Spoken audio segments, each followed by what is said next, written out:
유대인들은 그들의 절기를 지킬 때 성경을 읽는다고 합니다. 유월절을 지킬 때에는 아가서를 읽고요, 오순절에는 룻기를 읽습니다. 그리고 초막절에는 전도서를 읽는다고 합니다. 적어도 이스라엘 유대인들의 3대 핵심 절기 3가지 가운데 들어오는 성경이 우리가 가지고 있는 구약 성경의 3권, 아가서가 들어오고 또 룻기가 들어오고 그리고 전도서가 들어옵니다. 이 이스라엘의 이 절기를 연구해 보면 절기의 가장 마지막 순서가 초막절입니다. 종말론을 제가 강의할 때에 이스라엘의 절기를 가지고 종말론을 푼 적이 있는데, 절기적으로도 중요하고 이 종말론적인 차원에서도 초막절은 굉장히 중요합니다. 하나님의 종말의 이 스케줄을 보면, 시간표를 보면은 마지막 때에 이제 하나님의 역사가 이제 마무리되는 부분이 초막절과 연결되어 있기 때문에 굉장히 중요하죠. 이 전도서를 우리가 지금 살펴보고 있는데, 역사의 종말과도 연결될 뿐만 아니라 우리 인생의 종말과도 연결이 돼서 인생의 마지막 순간을 보내고 있다라고 했을 때 그런 사람의 시각에서 전도서를 들여다보면 이 전도서는 얼마나 깊이가 있는 성경인지 모릅니다. 사람이 살면 살수록 인생을 오래 사신 분들일수록 그런 말씀을 많이 하죠. 인생은 참 덧없다. 인생은 덧없다라는 말을 합니다. 우리가 전도서를 이렇게 들여다보면 헛되다라는 단어를 종종 들여다봅니다.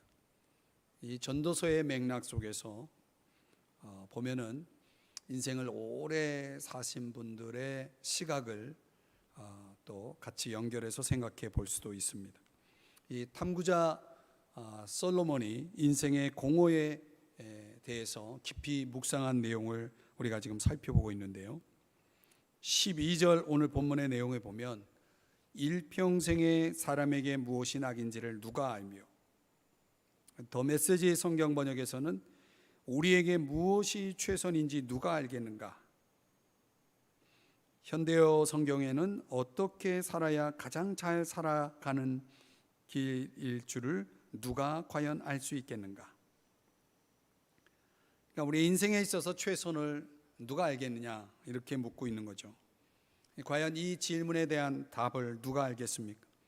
우리 인간의 한계점이 무엇인지를 잘 보여주는 질문이라고 생각이 됩니다. 우리가 이 전도서에서 지금 솔로몬이 탐구한 내용에 근거해서 인간에게 없는 여러 가지 것들을 이야기하면서 인생의 공허를 이야기했습니다. 인간의 뛰어남이 없고, 위로자가 없고, 안식이 없고, 친구가 없고, 영원한 권력과 명예가 없다는 것을 그 3장, 4장, 5장에서 이제 설명을 했어요.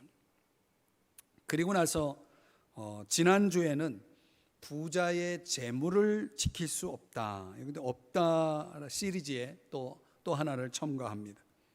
또 오늘 묵상할 본문에는 솔로몬이 또 3가지가 없다라고 이야기를 합니다.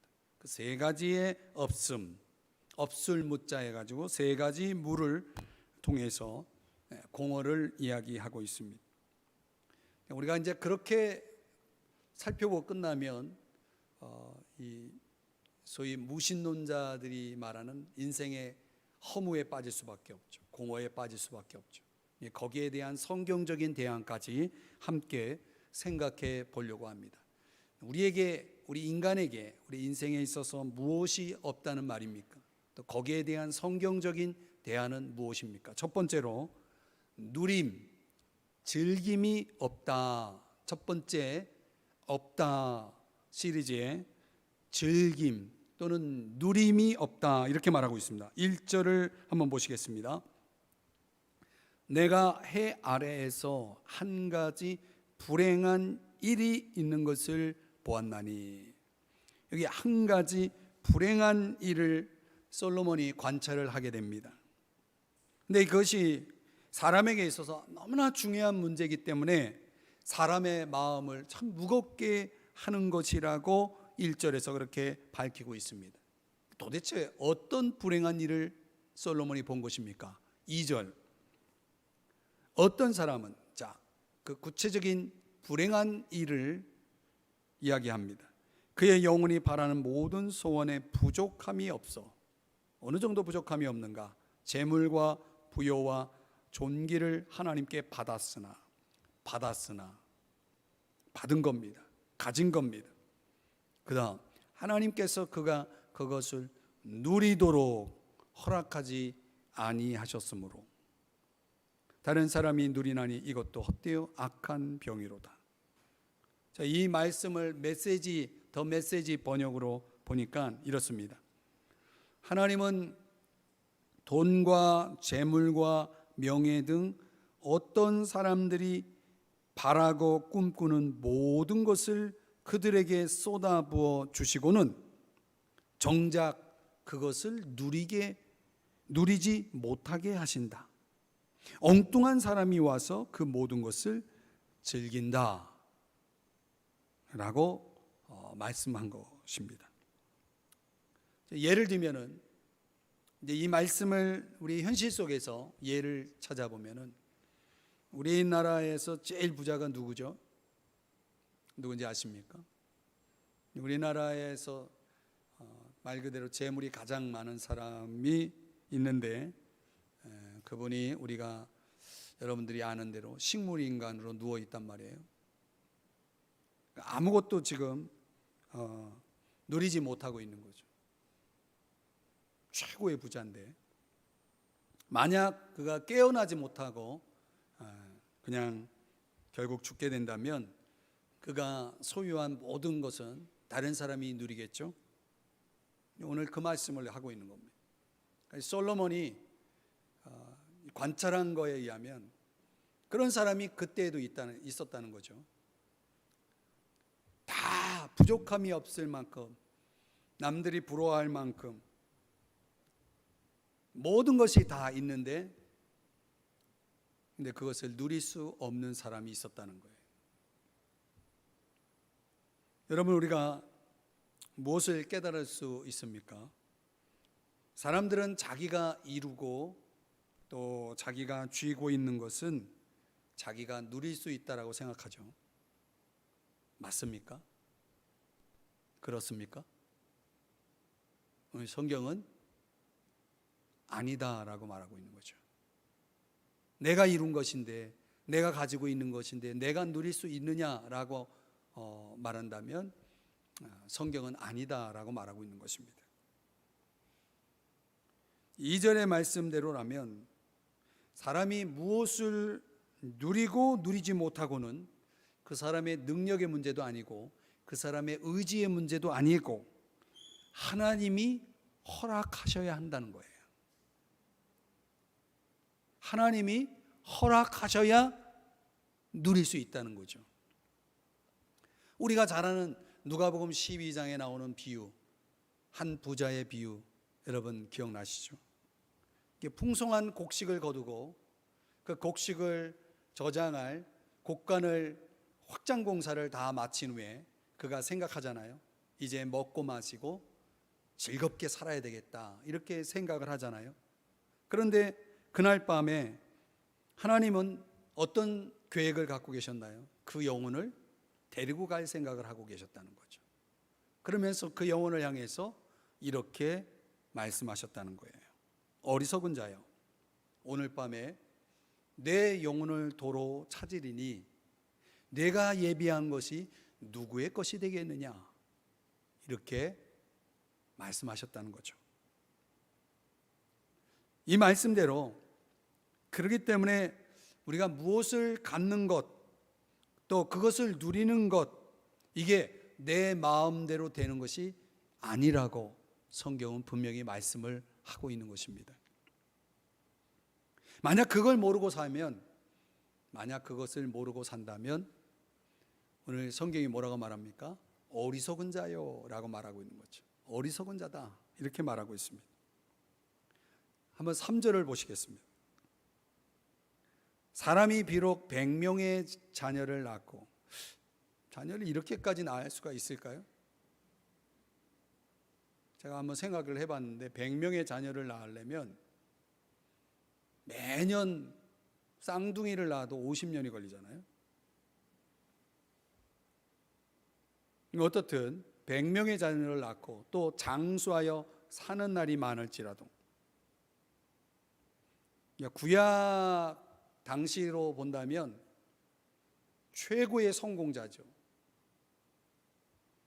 대단한 성공, 굉장한 집안이라고 말할 수 있습니다.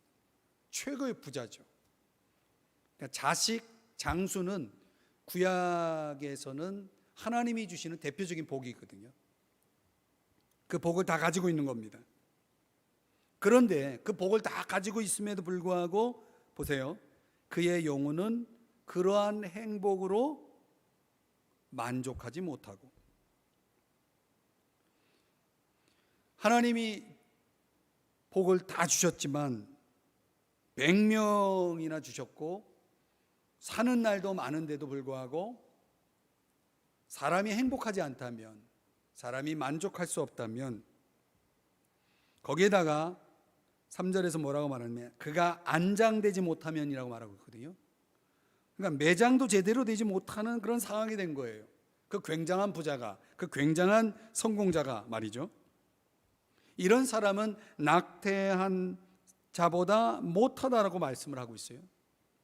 그리고 4절, 5절, 6절에 가보면 천년의 갑절, 천년의 갑절이면 몇 년입니까? 2000년이죠. 2000년을 산다 해도 행복을 누리지 못하고 산다면 낙태되어 세상의 햇빛을 한 번도 보지 못하고 죽은 자보다 못하다라고 성경이 오늘 4절, 5절, 6절에서 그렇게 말씀을 또 하고 있습니다. 무엇을 얘기하는 겁니까? 우리의 인생에 있어서 우리가 가질 수 있는 것들을, 소유할 수 있는 것들을 다 가지고 있다 하더라도 행복하고 또 만족한다는 건 다른 문제라는 거죠. 창세기 47장 9절에 보면은 우리가 잘 아는 대로 야곱이 애굽 왕 바로 앞에서 그가 한 말이 뭡니까? 내가 나그네길의 세월을 130년을 살았는데 지금까지 살아오면서 나는 험악한 세월을 보냈다, 이렇게 말을 합니다. 험악한 세월을 보냈다. 이 험악하다라는 히브리어가 라라는 단어입니다. 라. 근데 이 라라는 단어의 뜻이 뭐냐면 괴롭다, 무겁다, 상처받았다, 불쾌하다, 비참하다, 해롭다, 이런 뜻이에요. 라라는 단어가. 근데 야곱이 130년을 살아오면서, 130년 굉장히 오래 살았죠. 물론 조상보다는 덜 오래 살았지만은 어떻든 130년을 살아오면서 그 세월이 어떤 세월이었는가? 라였다. 라. 괴로웠다는 거죠. 무거웠다는 거죠. 힘들었다는 거죠. 비참했다는 거죠.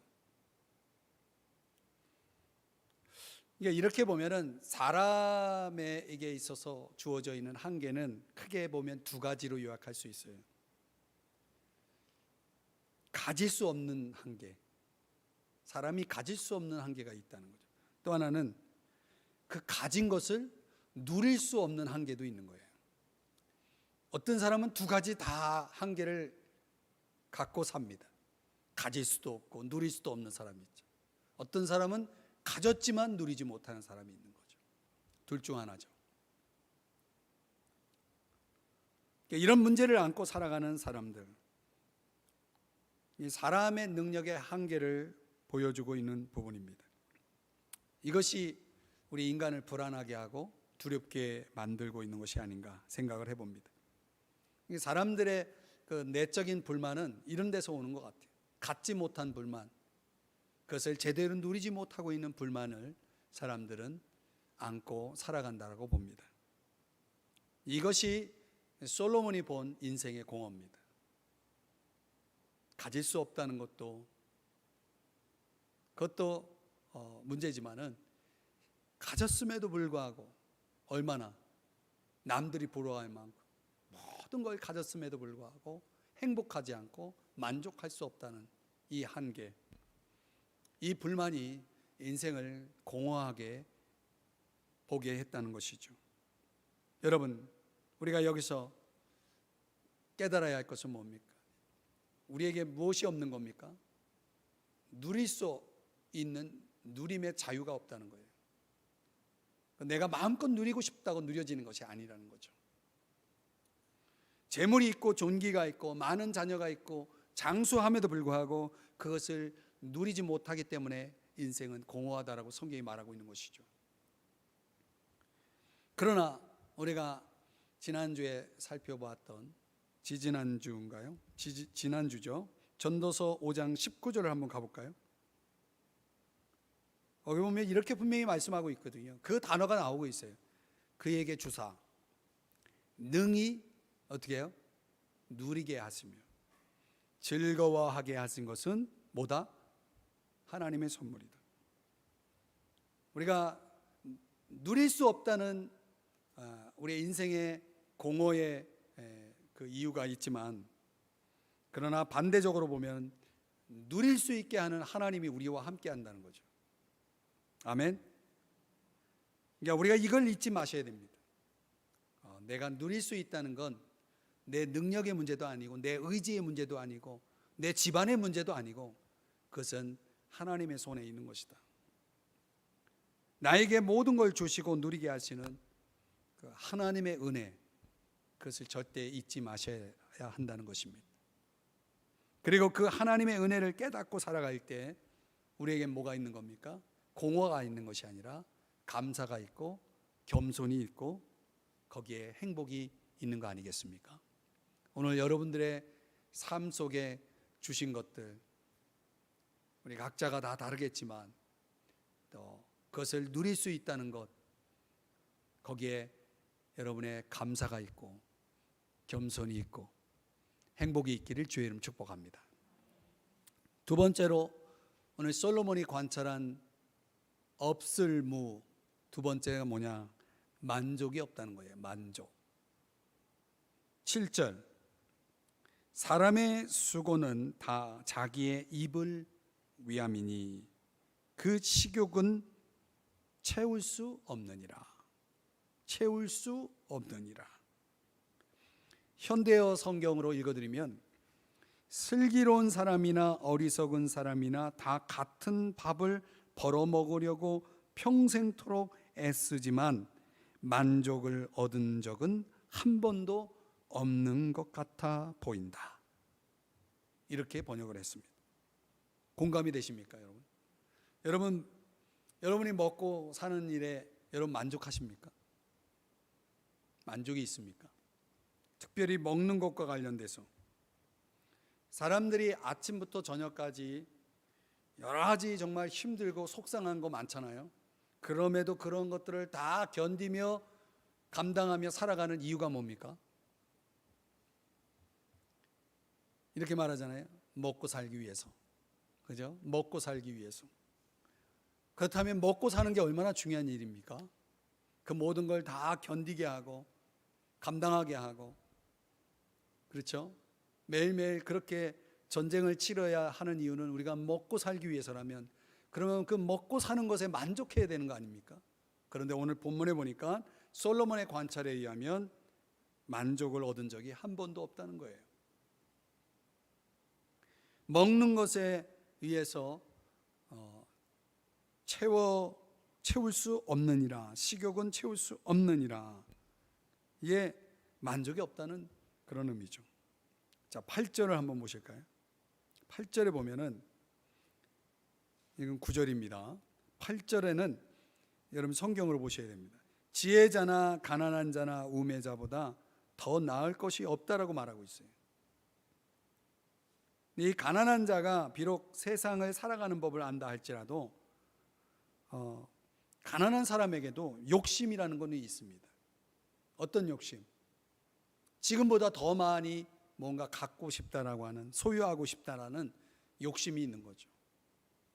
부자만 욕심이 있는 게 아니에요. 가난한 사람도 욕심이 있습니다. 그 욕심에는 언제나 만족이 존재하지 않는다는 거죠. 그래서 9절 한번 보시면 눈으로 보는 것이 마음으로 공상하는 것보다 나으나 이것도 헛되어 바람을 잡는 것이로다. 사람의 마음의 욕심이 어디서 시작됩니까? 눈에서 시작되죠. 눈으로 보는 것이 문제예요. 그 눈으로 보는 것이 욕망과 연결되죠. 사람이 끊임없이 마음속에 뭐가 있냐면 꿈이 있잖아요. 꿈. 이랬으면 좋겠다. 저랬으면 좋겠다. 그래서 이것도 가져보고 저것도 가져보고. 뭘로? 꿈속에서. 결국 그건 꿈에 불과한 거죠. 그렇죠? 사람들이 아무리 보아도 그 보는 것으로 만족하지 못한다는 것을 오늘 성경이 말하고 있습니다. 창세기 3장 6절을 말씀해 보면은 잘하는 말씀이죠. 하와가 보니까 어떻게 해요? 나무를 본즉 먹음직도 하고 보암직도 하고 지혜롭게 할 만큼 탐스럽기도 한 나무인지라. 인류 최초의 죄가 어떻게 시작됐냐면 본즉, 여기서 시작된 거죠. 그 나무를 봤다는 거죠. 그 보는 것에서 비롯된 거죠. 아담과 하와가 결국 먹는 날에는 반드시 죽을 것이라는 하나님의 경고를 무시하고 먹죠. 보았기 때문에 먹은 겁니다. 보는 것과 먹는 것 잘 보세요. 그 결과가 뭡니까? 보았고 먹었어요. 그래서 만족했나요? 만족은커녕 죄가 왔고 죽음이 왔고 낙원에서 추방되었죠. 비참했어요. 마태복음 4장을 가보면 사탄이 예수님을 똑같이 시험합니다. 먹는 것으로 먼저 시험하죠. 이 돌들로 뭐가 되게 하라? 떡덩이가 되게 하라. 또 천하만국과 영광을 보여주면서 나에게 엎드려 경배하면 내가 이것을 다 주겠다. 그러니까 먹는 것으로 시험하고 두 번째 보는 것으로 시험을 하죠. 예수님은 어떻게 하셨나요? 그것을 다 물리치시잖아요. 말씀으로. 요한일서 2장 16절에 보면은 세상에 있는 모든 것이 육신의 정욕과 안목의 정욕과 이생의 자랑이니, 이런 것들이 다 어디서 온 겁니까? 아버지께로부터 온 겁니까? 아니죠. 세상으로부터 온 것이다, 이렇게 말씀하면서 17절에 가보면 이 세상도 그 정욕도 지나가되 오직 하나님의 뜻을 행하는 자는 영원히 거하느니라, 이렇게 말씀을 합니다. 그러니까 인류의 시작부터 지금까지 집요하게 사탄이 우리를 끊임없이 괴롭히는 유혹의 방법이 뭡니까? 먹는 거, 보는 것이라는 거죠.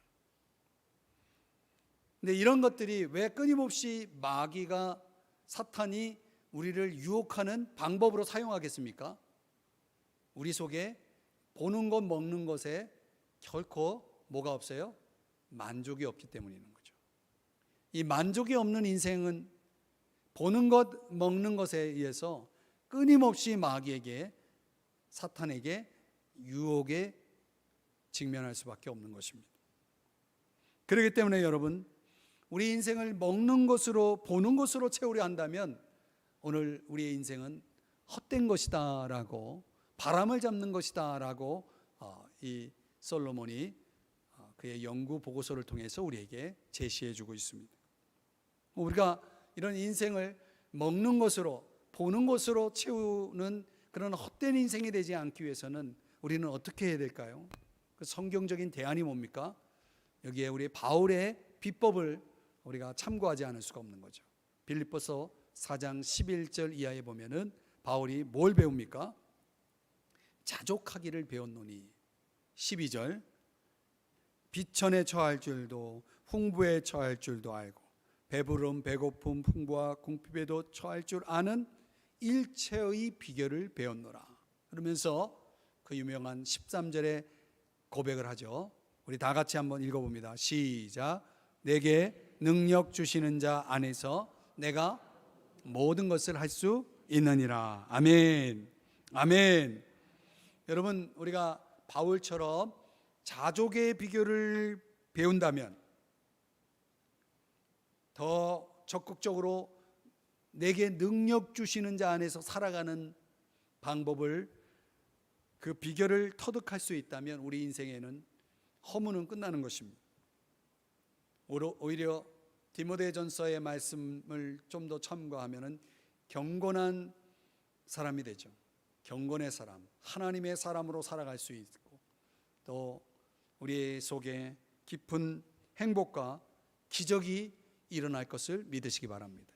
오늘 우리들 속에 이 만족이 없는 헛된 공허한 인생을 우리가 멈추고 우리 속에 이 바울처럼 자족의 비결을 통해서 저와 여러분이 하나님 앞에서 더 행복하게, 더 능력 있는 기적적인 경건한 하나님의 사람으로 살아갈 수 있기를 주의 이름 축복합니다.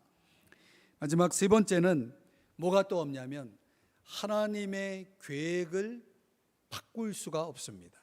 하나님의 계획을 바꿀 수가 없습니다. 자, 10절부터 12절 말씀에서 한번 보겠는데요. 더 메시지 번역으로 이걸 좀 참고하겠습니다. 여러분 더 메시지 번역이 성경이 없으시니까 자막을 보시면서 한번 보죠. 무슨 일이든 생길 일이 생기는 것이다. 10절의 말씀을 지금 읽고 있습니다. 그 일의 운명은 정해져 있다. 운명에 따질 수가, 여기 뭐가 잘못됐습니다. 따질 수가 없다. 는이 들어갔네요. 그 운명에 따질 수는 없다. 이렇게 된 것 같아요. 11절, 말이 많아질수록 공중의 연기만 드러난다. 그렇게 해서 누군가의 형편이 조금이라도 나아졌는가? 12절, 연기와 그림자처럼 사는 우리에게 무엇이 최선인지 누가 알겠는가? 우리 생애의 다음 장을 누가 알려주겠는가? 자, 지금 여기서 말씀하고 있는 내용, 오늘 본문 10절 이하 12절에서 무엇을 말씀하고 있는 겁니까? 인간의 한계를 규명하고 있는 것이죠. 인간의 한계가 뭡니까? 오늘 개역개정 성경에서는 강한 자라고 표현하는 분, 그분이 누구죠? 하나님이시죠. 하나님이 예정하신 것을 감히 피조물인 인간이 따질 수가 없다는 겁니다. 하나님이 예정하신 것, 하나님이 우리 인간의 운명을 결정하신 부분에 있어서, 하나님이 계획하신 것에 있어서 피조물인 인간이 감히 따질 수가 없다라고, 그것을 바꿀 수가 없다라고 말씀하고 있는 거죠. 로마서, 신약성경 로마서 16절의 말씀에 보면은 원하는 자로 말미암도 아니요 다른 박질하는 자로 말미암음도 아니요 오직 긍휼히 여기시는 하나님으로 말미암음이니라. 제가 참 좋아하는 말씀이에요. 내가 원한다고 됩니까? 내가 열심히 다른 박질하면 되는 겁니까? 오직 긍휼히 여기시는 하나님으로 말미암음이니라. 이 하나님의 절대적 주권을 강조하는 말씀이죠. 하나님에게 달려 있는 거예요. 하나님이 정한 뜻대로 가고 있는 것입니다. 그런데 이 16절 이하의 17절, 로마서 9장 17절에는 바울이 누구 예를 드냐면 바로왕, 애굽의 바로왕 이 예를 들면서, 이 바로가 어떤 사람이냐면 자신의 마음을 꺾지 않고 고집대로 끝까지 자기 고집을 굽히지 않고 버틴 사람이에요. 그래서 애굽의 재앙이 몇 가지 재앙이 내려집니까? 10가지 재앙이 내려진 거죠. 바로가 조금만 자기 고집을 꺾었어도, 빨리 꺾었어도 재앙이 10가지까지 가지 않을 수 있었는데, 결국은 10번째 애굽의 첫째 아들, 장자들이 다 죽어나갈 때, 그때 비로소 이 바로가 자기의 고집을 조금 꺾는 듯 합니다. 그런데 그때뿐이죠. 그 후에 이스라엘 백성을 결코 놓아주지 않겠다라고 작심하면서 자기 군사들을 풀어서 이스라엘 백성들을 추적하게 하죠. 결국은 그 애굽의 군대들이 홍해 바다에 다 수장되고 말죠. 이건 뭘 보여주는 거냐면, 하나님의 뜻을 거부하고 맞선 대가가, 하나님의 뜻을 거부하고 맞선 대가가 얼마나 컸는지를 보여주는 거죠. 오늘날에도 하나님의 뜻을 거부하고 맞서는 사람들이 있습니다. 어리석은 사람들이죠. 하나님의 뜻을 거부하고 맞선 대가를 우리는 애굽 왕 바로에게서 봅니다. 로마서 9장 20절 21절의 말씀에 보면, 이 사람아 내가 누구이기에 감히 하나님께 반문하느냐, 지음을 받은 물건이 지은 자에게 어찌 나를 이같이 만들었느냐 말하겠느냐. 토기장이가 진흙 한 덩이로 하나는 귀히 쓸 그릇을, 하나는 천이 쓸 그릇을 만들 권한이 없느냐, 이렇게 말씀을 합니다. 무슨 말씀입니까? 하나님은 우리 각자에게 다 우리에게 정해주신 일들이 있다는 것입니다. 그것을 수용하지 않고 스스로 자기 고집대로 살면 인생은 허무해질 수밖에 없는 것입니다. 그것이 오늘 전도자 탐구자 솔로몬이 우리에게 주는 말씀이기도 합니다. 그러니까 하나님께서 정해주신 것을 중심으로 받아들이지 않는 것은 자신의 인생의 실체를 제대로 이해하지 못하고 있는 거죠. 그림자를 따르고 있는 것과 같습니다. 그래서 잠언 19장 21절의 말씀을 현대어 성경으로 보면, 사람이 속으로 이궁리 저궁리 이 생각 저 생각 아무리 많이 하여도 그 모든 일을 성사시키시는 분은 누구다? 여호와시다. 얼마나 우리 속에 이궁리 저궁리 이 생각 저 생각을 많이 합니까? 그것뿐이죠. 하나님은 그 모든 일을 성사시키시는 분이시다. 우리 인생의 내일이 하나님의 손에 있다는 사실을 아시죠? 이걸 모르고 내 뜻, 내 고집대로 자꾸 살아가려고 한다면 그 인생은 헛될 수밖에 없는 것입니다. 바람을 잡는 것과 같은 그런 인생이 될 것입니다. 하나님이 정한 것을 사람이 바꿀 수가 없는 것입니다. 하나님의 뜻만이 완전히 서는 것입니다. 오늘 하나님이 내게 정해 주신 것들 안에서 우리가 살아갈 수 있는 지혜가 중요한 것이죠. 여러분, 전쟁터의 그 참호 속에 있는 병사가 가장 바라는 것이 무엇인지 아십니까? 전쟁 중에 그 참호 속에 있는 군인이 가장 바라는 게 뭐겠습니까? 내일이라고 합니다. 내일. 사람에게 내일이 없다는 것처럼 인생이 그렇게 두렵고 허무한 것은 없을 것입니다. 내일 나에게 어떤 일이 생길지 모르잖아요. 또 오늘 말씀처럼 죽음 후에 내 앞에 어떤 일이 있을지도 모르잖아요.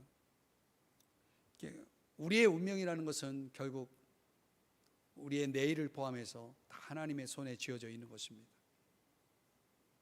그렇기 때문에 오늘 우리는 내일을 말하기 전에 오늘이라는 이 시간 속에서 저와 여러분은 하나님 앞에 겸손해야 됩니다. 하나님 앞에 따질 수가 없는 것입니다. 그저 하나님 앞에 우리는 겸허히 머리 숙이고 그분 앞에서 순종하며 살아갈 수밖에 없는 것이죠. 저는 오늘 이 전도자 솔로몬의 말씀을 묵상하면서 정말 우리가 이 마지막 때를 살아가면서 우리들에게 꼭 깨닫고 있어야 할 아주 중요한 진리를 우리에게 말씀해 주고 있다라는 생각을 했습니다. 가만히 보면 우리 인생은 그렇게 헛된 것이 아닙니다. 결코 헛된 것이 아닙니다. 우리가 우리 인생을 헛되게 살고 있기 때문에 헛된 것입니다. 성경이 헛됨을 얘기하고 있지만 그래서 헛된 것이 아니라 내가 그 헛된 길을 가고 있기 때문에 헛된 것입니다. 인생은 왜 헛된 겁니까? 우리가 마음껏 내 마음대로 할 수 없는, 내 마음대로 할 수 있는 그 자유가 없기 때문에 헛되다라고 볼 수 있죠. 아무리 먹어도 아무리 보아도 채워지지 않는 이 내 속에 있는 이 불만 때문에 인생이 헛되다라고 말할 수 있는 사람도 있습니다. 뭔가 내 미래를 내 마음껏 내 생각대로, 내 주관대로, 내 신념대로 이루어갈 수 없다라는 것이 또 인생을 헛되다라고 보게 하는지도 모르겠습니다. 그러나 우리는 역설적으로 그 반대로 생각해 보면 우리 인생은 결코 헛될 수가 없는 것입니다. 하나님이 지금 현재 나에게 주신 것과 지금 현재 누리게 하시는 것들을 생각한다면 우리는 헛된 인생이 아니라 감사한 인생이 우리에게 주어져 있는 것이죠. 그리고 또 우리는 더 나가서 어떤 상황에서라도 내게 능력 주시는 자 안에서 우리는 자족하는 비결을 터득하고 있기 때문에 우리 속에는 하나님께서 함께 동행하는 그런 인생 속에서 주어지는 만족이 분명히 있는 것입니다. 그리고 우리가 하나님을 내가 조종하고 내가 주장하고 하나님 앞에 내가 앞서서 나가는 인생이 아니라 하나님이 정한 뜻대로 하나님의 뜻을 따라서 순종하면서 그분 뜻대로 따라가기만 한다면 모든 것이 합력하여 선을 이루시는 그분 아니겠습니까? 다윗이 고백한 대로 내 평생의 선하심과 인자하심이 정녕 나를 따르리니 내가 여호와의 집에 영원히 거하리로다, 이렇게 말씀하고 있지 않습니까? 그러니까 우리가 하나님 뜻 가운데 있으면 영원히 거하는 사람이 되는 거예요. 요한일서 2장 17절처럼 하나님의 뜻을 행하는 이는 영원히 거하는 이라. 영원한 가치를, 영원한 인생을 추구할 수 있게 되어진다는 거죠.